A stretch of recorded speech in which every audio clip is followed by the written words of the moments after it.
Por su compañía. Estamos en vivo por el portal de la Asamblea Legislativa, asamblea.go.cr, y también por el canal 200 Telecable Digital. En los próximos minutos estaremos también en vivo por el canal 98 de Tigo. Nosotros iniciamos hoy un ciclo de conferencias virtuales. Hoy tenemos la primera teleconferencia coordinada directamente del Departamento de Participación Ciudadana con el Departamento de Relaciones Públicas, Prensa y Protocolo. Las universidades públicas también estarán presentes haciendo preguntas en un tema que se discute acá en la Asamblea Legislativa, educación dual. Me acompaña la representante del Departamento de Participación Ciudadana, doña Marta Núñez, quien nos estará presentando la metodología del día de hoy. Muy buenos días, doña Marta. Buenos días. Para el Departamento de Participación Ciudadana es un gusto la experiencia de tener la primera teleconferencia a nuestro cargo. La metodología es muy sencilla. Hemos invitado a las 5 universidades estatales, la Universidad de Costa Rica, el Instituto Tecnológico, la Universidad Nacional, la UNED y la UTN. Un saludo cordial para todas ellas, quienes van a estar conectadas a través de Twitter y Facebook. Nos harán preguntas y nuestro invitado especial, que es el diputado don Ronnie Monge Salas, diputado por la provincia de Heredia, tendrá el gusto de contestarles. Gracias, doña Marta, y nosotros en breve volvemos con esta entrevista con el diputado don Ronnie Monge sobre educación dual y posteriormente las preguntas de los universitarios. Vamos a una pausa, conozcamos un poco más de la Asamblea Legislativa.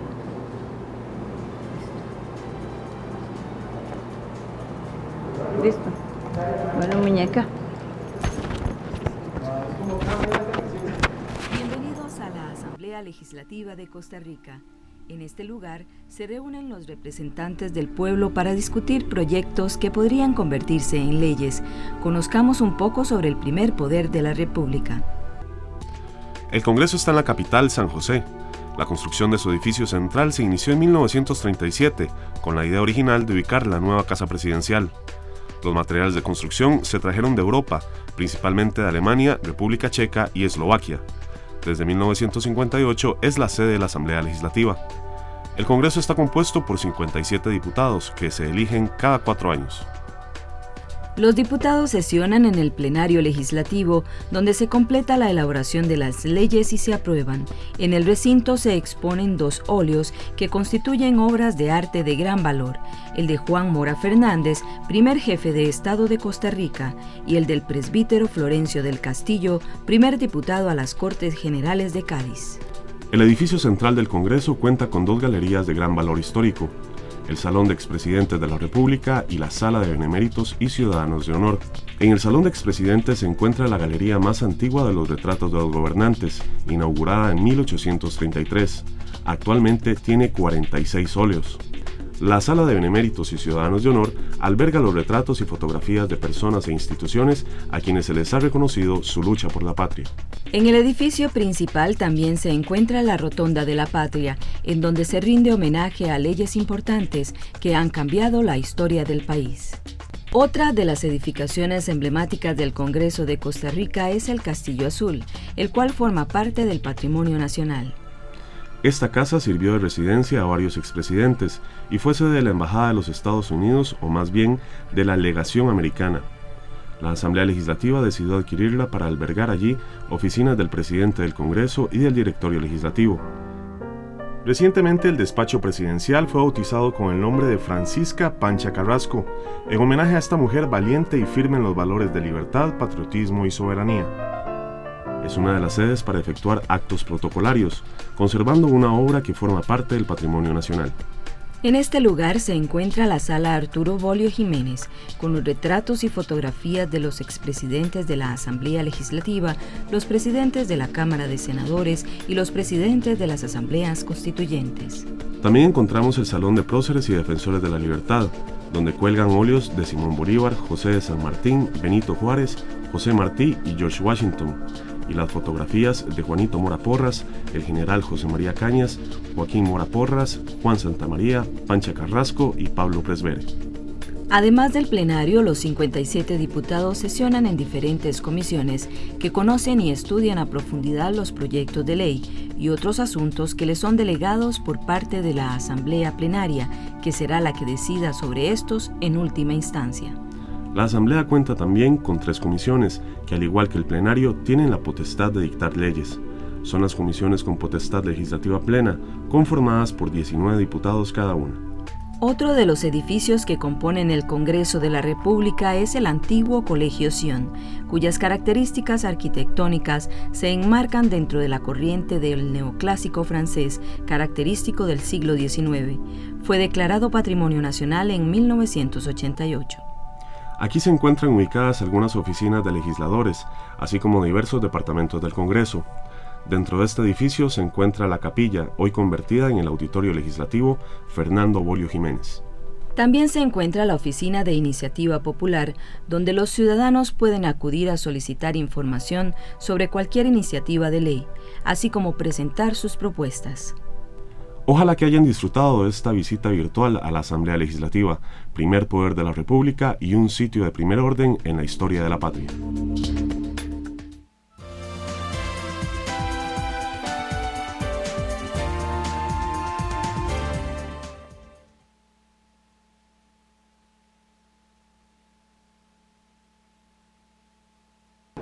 Por el Departamento de Participación Ciudadana y el Departamento de Relaciones Públicas, Prensa y Protocolo. Gracias por estar con nosotros. Recuerde que puede enviar las preguntas por el Facebook como Asamblea Legislativa de Costa Rica y en el Twitter Asamblea CR. Además puede vernos en el portal legislativo y en el canal 200 Telecable Digital. Me acompaña el diputado Ronnie Monge, a quien le damos la cordial bienvenida. Gracias por estar con nosotros, don Ronnie. Muy buenos días, por hacernos parte de esta primer teleconferencia acá de la Asamblea Legislativa. Un gusto, un placer poder compartir con los compatriotas diversas formas de la actividad legislativa y en especial este proyecto de ley que hemos venido discutiendo prácticamente desde que iniciamos el periodo legislativo en mayo del 2014. Se trata, como dice el diputado, de la educación dual, un tema que ha sido de resonancia acá en el Parlamento, en la Comisión de Ciencia y Tecnología. Se han estado recibiendo todos los sectores del país para conocer sus opiniones. Don Ronnie, a ver si nos explica de qué se trata este proyecto de educación dual. Bueno, educación dual es el proyecto de ley número 9019, presentado en la legislatura anterior por el Gobierno de la República, impulsado por el ministro de Trabajo en ese momento. Este proyecto inicialmente lo que pretendía era dar la oportunidad a crear una nueva modalidad de educación que había sido muy desarrollada en los países europeos, principalmente Alemania y Dinamarca, y que logran que muchos de los jóvenes que se necesitan insertar al mercado laboral entren con un grado de experiencia. Hay que definir claramente que cuando nosotros empezamos a analizar no solo el proyecto de ley, sino las diversas formas de modalidad dual que se daban en el mundo. La historia de la modalidad dual es de muchos años, en Alemania tiene más de 400 años, y claramente lo que primero tenemos que entender es que el modelo hoy de educación dual alemana no era el mismo que había hace 400 años, ni lo que nosotros pretendemos legislar en Costa Rica es igual a lo que hay en Alemania. Hay grandes diferencias, por ejemplo, en Alemania Las carreras profesionales pueden ser bajo la modalidad dual. Esto significa que un ingeniero mecánico puede ser ingeniero mecánico tal cual como lo conocemos en Costa Rica, o puede ser ingeniero mecánico bajo la modalidad dual. Para tratar de ir explicando un poco esto, lo primero que tenemos que definir es qué es modalidad dual. No es una forma de educación de las que tuviéramos ya acá. La educación formal en Costa Rica está regida por el Ministerio de Educación Pública y es lo que nosotros conocemos hasta el tercer ciclo de educación diversificada, que es cuando salimos de quinto, sexto años y estamos en un colegio técnico. Está la formación técnica, que es la que el ente rector es el Instituto Nacional de Aprendizaje, que es donde formamos a nuestros muchachos, nuestras muchachas o en general a nuestros compatriotas para que se desarrollen en un área técnica. Pero en el medio nosotros estamos concibiendo esta nueva forma de educación, que es la educación dual. Vendría a ser un tipo, yo lo he dicho muchas veces, como de yin yang, porque tiene elementos de la educación formal, que es lo teórico, pero también tiene elementos de la educación técnica en la formación práctica. Entonces, de una manera simultánea vamos a tener una formación, tanto teoría en clases, pero también en una empresa, en el sitio donde se hacen las cosas, también una formación práctica. Esto, dependiendo de la carrera o la acreditación que se necesite, va a depender la cantidad de tiempo que va a pasar en cada una, pero nunca menos de una tercera parte en las aulas recibiendo teoría. Además, la persona que entre a este sistema son personas que van a recibir un beneficio, una beca, para que le ayude a sufragar la carrera mientras que terminan. Son carreras, o no tanto carreras, son acreditaciones que van de 1 a 3 años por lo general, y que en la mayor parte del mundo donde se ha aplicado tienen el gran beneficio que cerca del 60-70% de los muchachos que hacen educación dual terminan trabajando en las empresas donde hicieron su estudio. Don Ronnie, han definido ustedes en el texto que está en estudio cuál sería el ente rector, el encargado de poner en práctica toda esta teoría que usted maneja hoy. Esto es educación y por eso hemos dicho que es educación dual. En la propuesta que se votó de texto sustitutivo promovido por mi persona dentro de la subcomisión y que fue finalmente avalado por la Comisión de Educación, hemos dicho que el ente rector debe ser el Ministerio de Educación. Debe ser quien lleve la supervisión, sobre todo porque uno de los grandes focos de buscarle cosas negativas al proyecto es que los detractores han dicho de que puede poner en competencia con el sistema educativo formal y que podría hacer que algunos muchachos dejen la educación normal que tenemos en los colegios para que migren a un sistema de educación dual. Bueno, y la mejor manera de controlar eso es a través de que quien sea el rector sea el Ministerio de Educación, porque tienen la posibilidad de estar evaluando este tipo de circunstancias.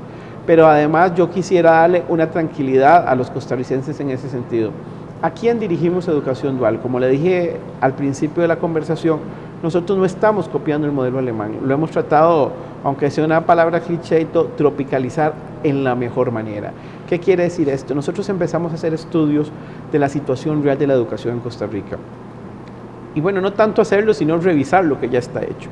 El Estado de la Educación, que es uno de los programas del Estado de la Nación, nos reveló hace un par de meses, y lo ha venido manejando sostenidamente en los últimos años, que solo el 39.5% de las personas que inician primaria terminan quinto año. Eso significa que más del 60% de nuestros muchachos y muchachas no terminan el colegio, lo que limita las posibilidades de acceder a trabajos mejor remunerados y además de salir del estado muchas veces de la pobreza, porque el 60% de las familias en condición de pobreza también coinciden con las personas que no han terminado el quinto año. Entonces, nosotros quisimos, cuando entramos en la comisión, darle un enfoque directo a una población meta, y esa población meta es la que hemos llamado nosotros en Costa Rica los ninis. Son personas que ni estudian ni trabajan y que abandonaron, o que aún trabajando tienen una inestabilidad laboral muy endeble y hacen que estén perdiendo el trabajo. Y eso nos lleva a otro gran tema que también nos lo descubre el Estado de la Nación. Costa Rica ha tenido en los últimos casi 20 años niveles de pobreza que rondan entre el 19 y el 23%. Pero lo curioso de eso es que la mitad de ese porcentaje, un año, deja de ser pobre, pero se vuelve a completar ese 23 porque personas que el año anterior no eran pobres vuelven a estar dentro del estado de la pobreza. El Estado de la Nación lo que nos dice es que quienes dejaron de ser pobres de un año en relación al otro fue que consiguieron trabajo. Y quienes pasaron nuevamente la línea de la pobreza fue que perdieron trabajo. Esto nos lleva a algo que también ya es sistemáticamente conocido en el mundo, que es que a mayor cantidad de estudios, mayor es la estabilidad laboral y mayor son los ingresos.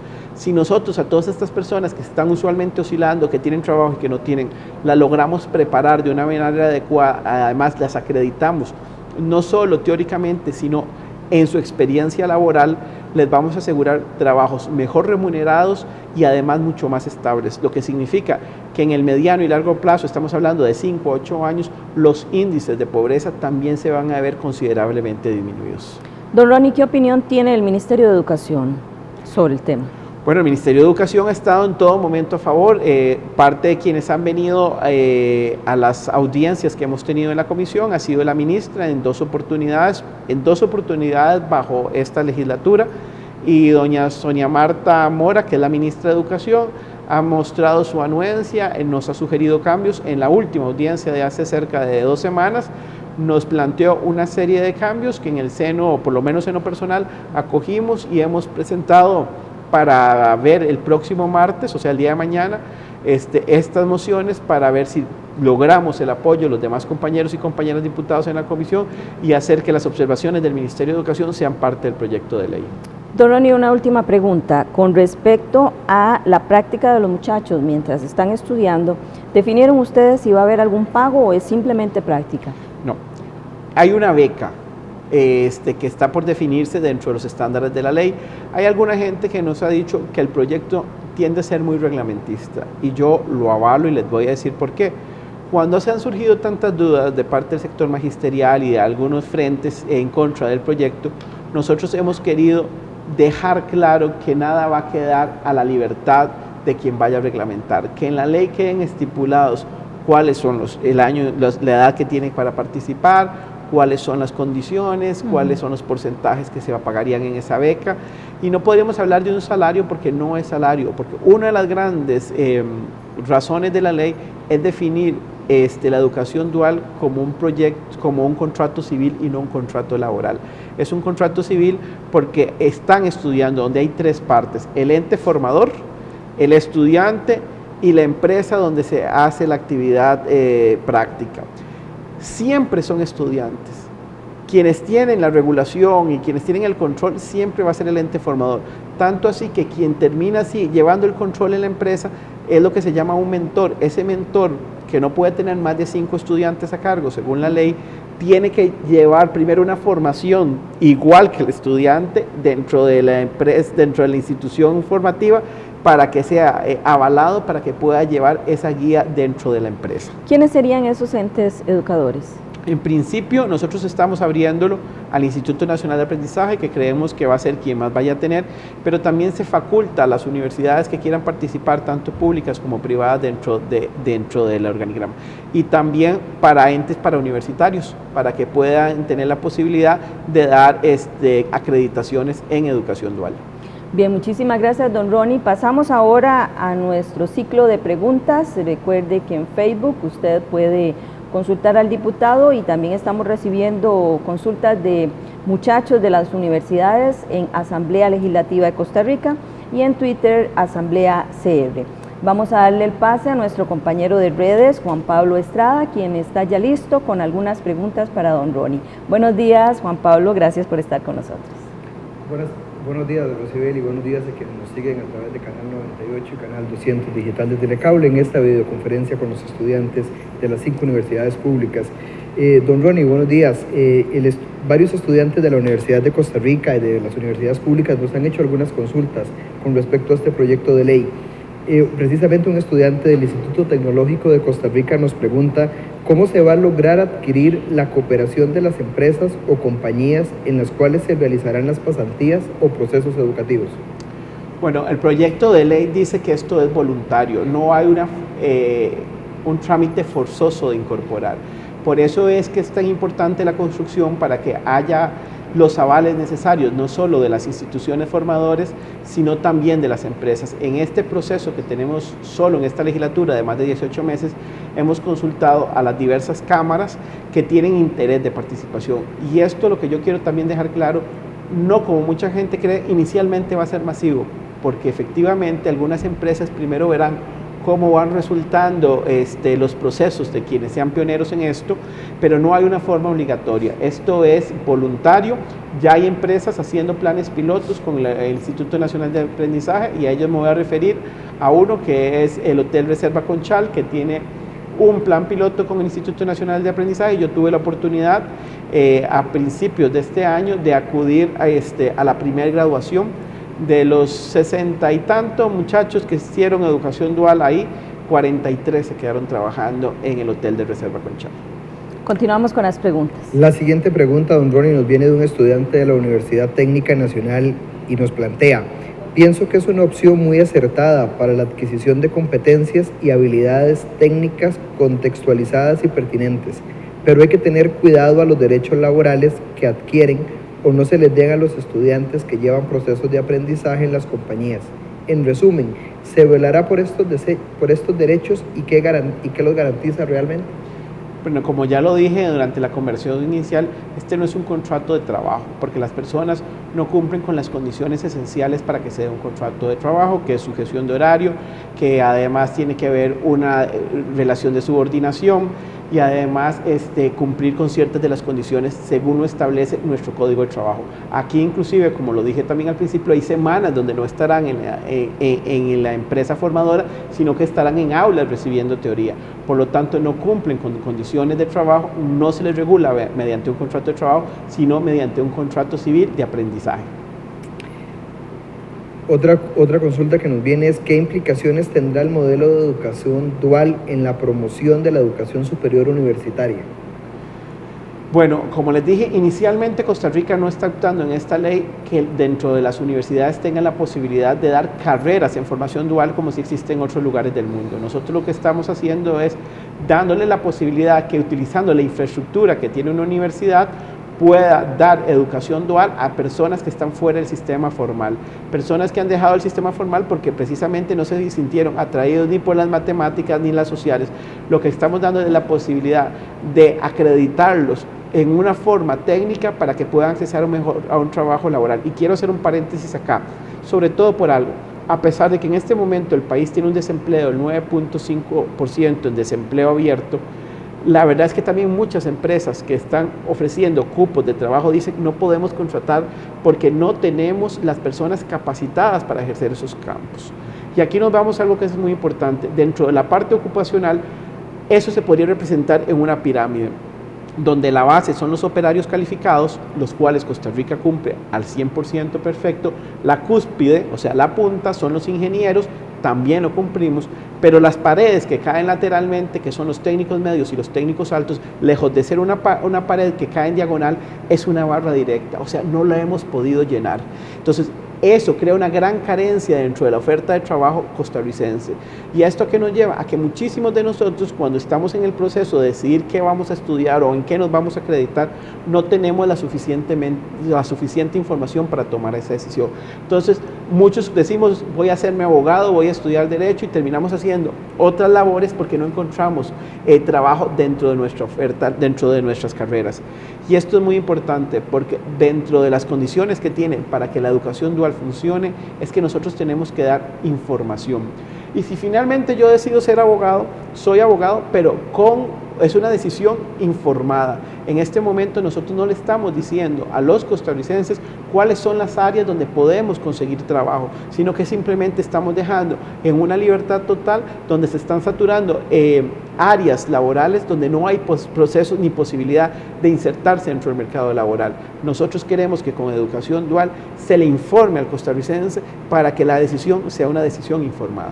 Don Rolly, sería un color más en la paleta para escoger. Exactamente. No opaca ningún otro color. No opaca ninguno, es parte de eso que nosotros llamamos en Costa Rica libertad, es la posibilidad de escoger. Democracia también. Otra de las consultas, don Ronnie, dice un estudiante de la universidad: ¿de qué manera estarían vinculados los estudiantes indígenas, ya que por sus condiciones de origen socioeconómico y la falta de formación educativa en muchos casos debido al sector donde residen, es difícil proyectar este tipo de proyectos para esta población. ¿Habrá igualdad de oportunidades? ¿Será equitativo? Por supuesto que estamos tratando de que sea un proyecto que inicia, definitivamente no tiene todas las variables que uno quisiera. Yo soy padre de un hijo con discapacidad y por supuesto que cuando estamos, y va a sonar muy pro las minorías, pero en todo lo que hemos tratado de impulsar en esta Asamblea Legislativa, en lo particular, siempre pensando en los grupos minoritarios, que se les respeten los derechos, que se les dé la posibilidad de inserción y que en Costa Rica no haya discriminación por ninguna razón, ni por su etnia, ni por su identidad sexual, ni por su orientación sexual, ni por alguna discapacidad, que todos en la medida de lo posible seamos tratados con una igualdad y por supuesto que hay brechas que hay que saldar y eso es parte de las luchas de reconocimiento de derechos humanos que también hemos venido dando en esta Asamblea Legislativa. Lo que tenemos claro es que si bien los derechos humanos son inherentes desde que nacemos, muchos han tenido que darse a través de conquistas y siempre lo explico con este ejemplo. La mujer desde que nació tenía derecho a votar, sin embargo fue hasta 1948 cuando se pudo ejercer este derecho. Y pasaron 20 años donde solo fueron síndicas, regidoras y una que otra diputada. Y hasta en el año 89 tuvimos a la primera mujer presidenta de este Congreso. Y tuvieron que pasar 20 años más para que una mujer fuera presidenta de la República. Son derechos que estuvieron siempre inherentes, pero hay algunos que para hacerlos efectivos tenemos que dar luchas. Y en el sentido de los pueblos indígenas tenemos una gran deuda pendiente en esta Asamblea Legislativa. No hemos tan siquiera podido aprobar el proyecto de ley de los pueblos indígenas que tienen años de estar en la corriente legislativa. Y bueno, hemos tratado no solo de ayudar, en los próximos días estaremos presentando un proyecto de ley que es el de la consulta a los pueblos indígenas, el protocolo de consulta a los pueblos indígenas, porque muchísimas de las trabas que ha tenido este proyecto es que siempre se dice hay que consultarle a los pueblos indígenas, pero no se dice cómo. Entonces, en el despacho estamos elaborando el proyecto de ley de protocolo de consulta a los pueblos indígenas. Bien, muchísimas gracias. Juan Pablo, continuamos con las preguntas. Claro, tenemos otra consulta. Dice, ¿es la educación dual una fábrica de obreros? ¿Sí? ¿No? ¿Y por qué? No, no lo es. Es alguna de las formas que quienes han sido detractores han querido hacerlo. Es una forma de educar. Yo le he dicho a la gente, hay una realidad. Más del 60% de nuestros muchachos no terminan la educación diversificada, o sea, no salen de quinto año. ¿Cuál es la opción? Nosotros estamos brindándole una opción a este sector de la población que hasta hoy no es ni trabajadora, ni tampoco se le ha formado, y además con un agravante, que cuando salen a buscar trabajo, su principal rechazo es cuando les dicen ¿cuál es su experiencia? No tenemos. Con educación dual, todas estas personas que podamos ingresar a este sistema van a salir acreditadas, no solo teóricamente, sino en experiencia laboral. Otra consulta nos dice, se está tomando como ejemplo y base del proyecto los procesos realizados en otros países. No obstante, estos países son desarrollados. ¿Cree usted que el impacto de este programa en el país subdesarrollado sea favorable? Primero que todo, como lo dije antes, analizamos todas las propuestas que hay en el mundo. Y así como lo dije, ni Alemania es la misma en formación dual que como inició hace 400 años, ni Costa Rica pretende ser lo que es Alemania. Pero más allá de que no pretendemos ser lo que es Alemania, yo me niego a creer que podamos pensar en que este país tiene que quitarse las murallas mentales de pensar de que no podemos y que otros sí. Este país tiene todo para lograr ser un país desarrollado y lo único que le impide serlo es las ataduras mentales que tenemos. Si nosotros no permitimos que Costa Rica sueñe, seguiremos siempre viviendo en el subdesarrollo creado por nosotros mismos. Claro, como usted lo dice, don Ronnie, hay que pensar en grande. Tuvimos un estadio grande y pudimos llegar a muchas cosas con el fútbol en el 2014, o sea, tuvimos que esperar a que tuvieran, no hay que pensar que somos grandes y trabajar como grandes. Y usted acaba de poner un ejemplo de los que le llega al costarricense, porque si hay algo que apasiona a los ticos es el fútbol. Y efectivamente, Brasil 2014 es el punto para darnos cuenta de que nuestras metas están en nuestras mentes. Ninguno de nosotros esperaba, y más cuando nos tocaron, cuando vino la rifa hace casi 2 años, y nos tocó Uruguay, Inglaterra, Italia, todos los campeones del mundo. Y dijimos, bueno, 3 partiditos y para la casa, pero nos tocó jugar con buenos. Esa es la meta, jugar con los mejores. Y también a nivel de formación educativa y a nivel de empleo y trabajo tenemos que pensar en estar luchando con los mejores. tenemos y nos damos de taco a taco, como decimos aquí en Costa Rica, con los niveles de salud y educación de los mejores del mundo. ¿Por qué no podemos aspirar a que podamos hacer eso en todo lo que nos propongamos como país? Bien, continuamos con las preguntas. Tenemos una pregunta en redes sociales de Georgina Mata que dice: ¿no sería mejor enfocar el sistema educativo que desarrolle las competencias y no necesariamente un sistema dual? Mire, hay muchas opciones y eso es parte de la posibilidad de escoger, de la libertad, como hablábamos antes. Nosotros estamos creando en esta Asamblea Legislativa una alternativa más. Que quede claro que esta no es ni la solución a todos los problemas, ni es la única, es una más que va a contribuir a la solución de los problemas de las personas que están fuera de la educación formal. Tenemos también otra consulta de un estudiante del Instituto Tecnológico de Costa Rica que nos pregunta: ¿este programa, al aumentar las oportunidades de desarrollo de los estudiantes universitarios en el mercado laboral, tendrá un impacto directo en la deserción del mismo? ¿Qué se podrá realizar para prevenir dicho aumento? Nosotros creemos que no va a tener un impacto en la deserción, sobre todo porque quienes ya están en el sistema universitario son una élite en este país. Quienes están en las universidades públicas o privadas tienen que entender que son el menos del 20% de la población del país. Y quienes estén ahí y pretendan salirse por recibir una remuneración de una tercera parte de lo que ganaría un obrero, creo que estarían tomando el camino incorrecto. Y estoy seguro que quienes han logrado pasar todas las barreras para estar en una universidad y estar estudiando, tienen claro cuál es el camino y que la universidad es parte de ese camino. Los estudiantes de la Universidad Técnica Nacional nos hacen llegar también una pregunta que dice: don Ronnie, ¿tendrá espacio la formación humanista dentro del modelo de educación dual? Yo creo que Costa Rica es un país esencialmente humanista, que hemos perdido algunas de nuestras tradiciones en el devenir de los años y nos hemos abierto a la vorágine del consumismo. Es una realidad, pero creo que en todo tipo de formación, la formación humanista debe estar presente. Nosotros nos hemos sentido orgullosos del esquema de Estado social que hemos creado y además de una formación un poco más integral, que creo que básicamente le corresponde a la institución, llámese INA y universidades, por eso también la estamos haciendo partes, de crear esa visión humanista que debe tener todo ser humano dentro de una sociedad. La Federación de Estudiantes de la Universidad Estatal a Distancia también nos preguntan: ¿está cuantificado el nivel estadístico del mercado laboral de esta formación dual? ¿Y cuál es el requisito básico para tener oportunidades de ingreso a este sistema de formación? Bueno, nosotros, como lo dije desde el inicio, hemos hecho un trabajo con las uniones de cámaras que representan al sector empresarial y donde se ha visto la disposición de abrir, y vuelvo a repetir, esto inicialmente no va a ser masivo, porque muchos, como parte de esa herencia que nos dejó la Carta de los Nublados del Día para asumir la independencia de nuestra nación, de la Capitanía General de Guatemala, creo que sigue siendo parte de esa idiosincrasia, de que hasta que no se aclaren los nublados y que vamos viendo cómo va funcionando, mejor nos quedamos esperando. Esto es un proceso que, vuelvo a repetir, no es la solución a todos los problemas, es una más y que va a empezar poco a poco. Pero si logramos dimensionar de lo que podemos hacer, estoy seguro que en el mediano, y estoy hablando de 5 o 6 años, habrá muchas empresas interesadas en ofrecer este tipo de educación a lo largo y ancho de todo el país. Nos vuelve a preguntar esta misma casa de enseñanza si existe algún instrumento de evaluación que nivele o ubique a cada aspirante para su nuevo ingreso al sistema, considerando que cualquier persona puede optar por el beneficio.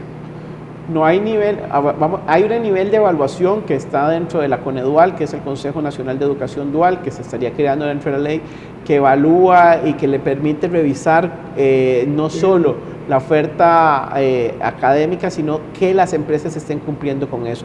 No hay algo nivelatorio, porque esto se aplicaría para personas que están arriba de los 15 años, que estén fuera del sistema educativo formal, y como no vamos a ver matemáticas sociales y todo esto, que fue lo que hizo que el muchacho saliera del sistema educativo formal, en muchos de los casos es algo específico al área donde va a aprender y se va a desarrollar en el futuro. Al graduar a tantos estudiantes en carreras técnicas, ¿implicaría esto que se abarataría la mano de obra en Costa Rica? No, porque lo que tenemos hoy en día es a profesionales ejerciendo la parte técnica con muy malos salarios porque no están ganando como profesionales sino como técnicos, porque lo que volvemos a entender es esto: ¿cuál es la demanda laboral? ¿Qué hacemos nosotros teniendo o produciendo 10.000 doctores al año o 10.000 ingenieros si la oferta laboral es para 1.000 y con 8.000 técnicos? Terminan ejerciendo labores de técnicos y habiendo estudiado como profesionales. ¿Cuál es la diferencia en la estrategia que se plantea ahora en relación con los otros dos sistemas que se intentaron llevar a cabo en el pasado y que no funcionaron? No es que no han funcionado. Costa Rica es un ejemplo en el mundo de educación. No en vano se invierte, constitucionalmente se dice que hay que invertir el 8% del Producto Interno Bruto, todavía no hemos llegado a esa suma, anda alrededor del 7.5%. No estamos diciendo que es un fracaso, lo que estamos diciendo es que hay un gran sector de nuestra población que ha quedado por fuera de este sistema educativo, que alguna parte la ha logrado ocupar el INA y ha sido muy exitoso, pero todavía tenemos un gran sector que está totalmente fuera de estos dos sistemas, y eso es a lo que aspiramos, a darle una oportunidad que no han tenido en los últimos años todos quienes han quedado fuera. ¿Se fomenta con este programa la explotación laboral y la pérdida de recursos para la Caja Costarricense del Seguro Social?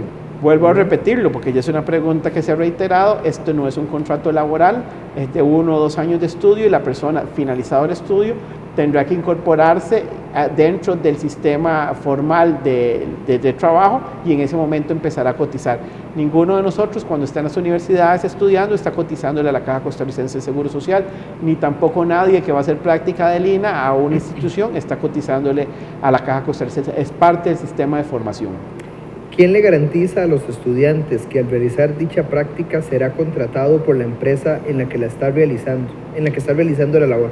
No hay ninguna garantía, como lo dije. La experiencia en el mundo nos dice que alrededor de entre el 60 y el 70% son contratados por la empresa, sobre todo porque a las empresas les interesará abrir dentro de sus instituciones formaciones en las que tienen deficiencias, y qué mejor manera de hacerlo que es que ellos desde el proceso de formación estén presentes. Por supuesto que no hay ninguna garantía, pero la experiencia en el mundo y de los planes piloto que hemos tenido en Costa Rica repite esa contratación de al menos el 60% de quienes están dando la formación dual. Don Ronnie, para ir ya cerrando la parte de las consultas en redes sociales, una de ellas también de la Federación de Estudiantes de la Universidad Estatal a Distancia dice: de acuerdo a la nueva modalidad dual en que la práctica se realiza en una empresa, es considerada como una materia más del programa de estudio, ¿el estudiante de la carrera técnica obtiene alguna remuneración económica por dichas labores? Volvemos a diferenciar.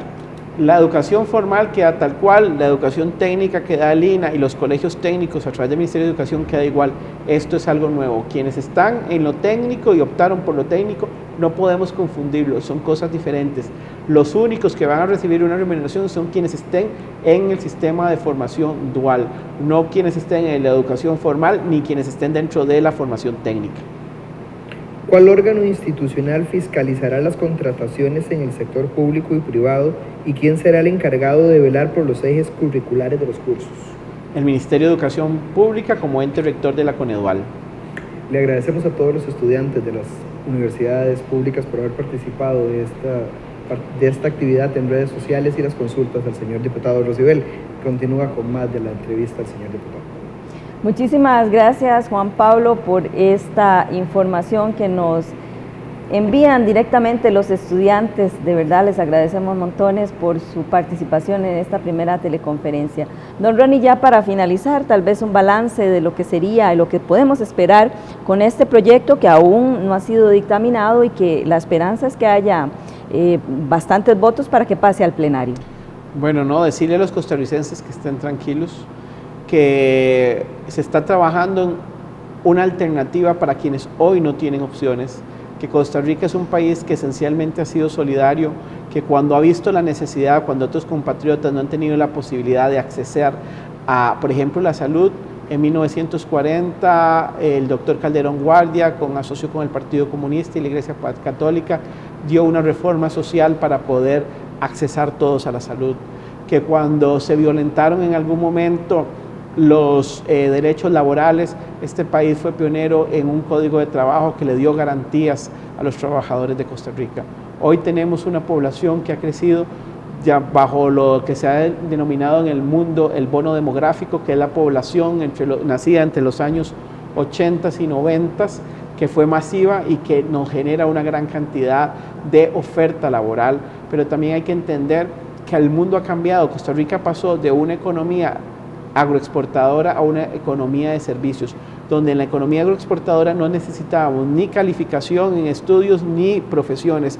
Todos estábamos dentro del inmerso. Al crearse unas nuevas necesidades y la mayor parte de la oferta laboral esté en esos sectores, tenemos que capacitar al costarricense.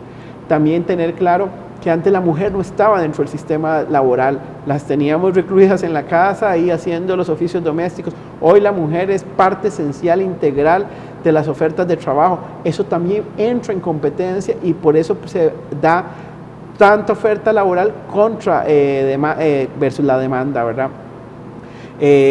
Hay otros factores, ¿verdad? La inclusión en el mercado, las migraciones que no se pueden evitar. En Costa Rica, un 20% de nuestra población es de población migrante, que también están ocupando ofertas laborales dentro que podrían estar utilizando, y eso produce desempleo. Al haber desempleo, al no haber un proceso de formación o capacitación de nuestros muchachos, tenemos que buscar una alternativa. Hoy Costa Rica busca un nuevo momento solidario para darle alternativas a quienes no las han tenido en el país. Muchísimas gracias al diputado Ronnie Monge, miembro de la Comisión de Ciencia y Tecnología, donde se conoce la educación, el proyecto de educación dual. A ustedes también por habernos acompañado, a todos los que hicieron preguntas, muchísimas gracias. Volveremos el próximo lunes al ser las 10 de la mañana por este mismo canal con la segunda teleconferencia con otro tema importante, colaborando desde la Asamblea Legislativa con la democracia del país. Organizó esta teleconferencia el Departamento de Participación Ciudadana en coordinación con el Departamento de Relaciones Públicas, Prensa y Protocolo. Tendremos otros protagonistas en este mismo escenario, así que les invitamos a estar con nosotros. Gracias, don Ronnie, que tengan un bonito día. Hasta entonces.